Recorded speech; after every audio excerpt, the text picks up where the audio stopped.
Welcome to my fantasy review. Welcome to this fantasy review, and the movie we're going to review, well, it's an oldie. It's actually around the same time of Conan the Barbarian.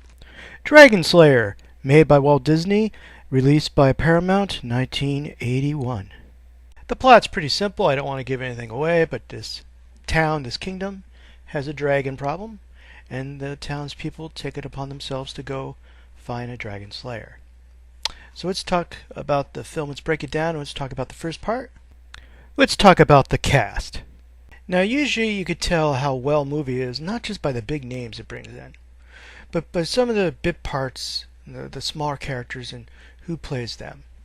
Now, there's some wonderful acting in this. The person who plays the king, the person who plays the apprentice, the person who plays the wizard, Sir Ralph Richardson, does a wonderful speech talking about dragons and wizards and magic at the beginning, and how the dragon they're probably talking about is old and in pain, and you're wondering, is he talking about the dragon or himself? And there's one character in particular I found very interesting, even though I think in the movie he's almost overlooked. The King's Lieutenant.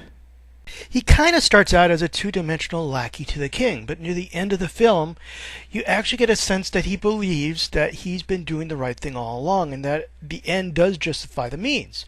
He goes from two-dimensional to three-dimensional. He's still kind of a jerk, but at least he actually makes his character a little more complex. I'm not sure if it's the writing or the way the actor does it. The actor is pretty famous. You've probably seen him in other films. He was even in one of the old Doctor Who episodes in the 90s. So the cast in this are very good. There's only one cast member who I think was written somewhat badly. The character, the princess. Now, she's a fine character. She believes in justice and the American... Okay, well, maybe she has too many modern sensibilities, considering she's in the Middle Ages, a historical piece. But at a certain point, she does that little walking over the line between bravery and stupidity. And it kind of takes away from the film for me. It does bring about some results that are interesting, especially for the hero fighting the dragon.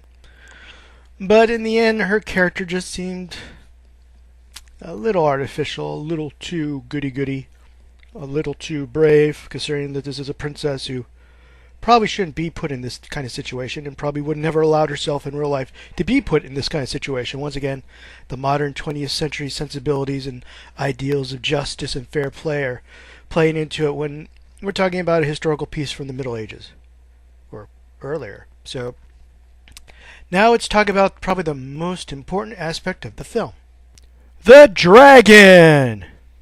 In order to make this movie work, you really had to get a dragon that worked, and I have to say, even after all these years, for an 80s dragon, this is really good. I've seen the Dragonheart movie. I've seen clips from Dungeons and Dragons movie. The Dragonslayer movie, she still holds up quite well compared to the computer-generated dragons of today.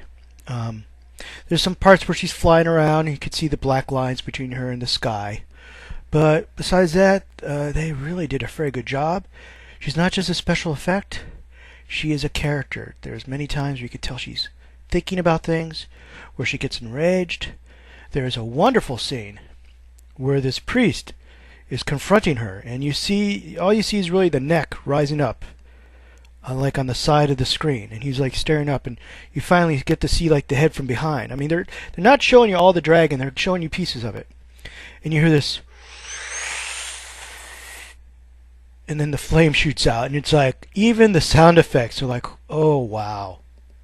This is a dragon, not just the special effects, but the character. This is a really awesome creature. Very powerful. You might even feel a little sentimental about it at one point or another, because it is the passing of an age, as it were. And that priest I'm talking about, well, he might become famous. You might recognize him in a different robe. Bingo! In the end, I'd probably give it an 8 out of 10, taking away a little bit for the postmodern, modern princess. Also, like I said, some of the special effects don't do as well, especially in the small screen on a DVD. But besides that, also, it is PG because of brief nudity and violence, so it's really not for young kids. Parents,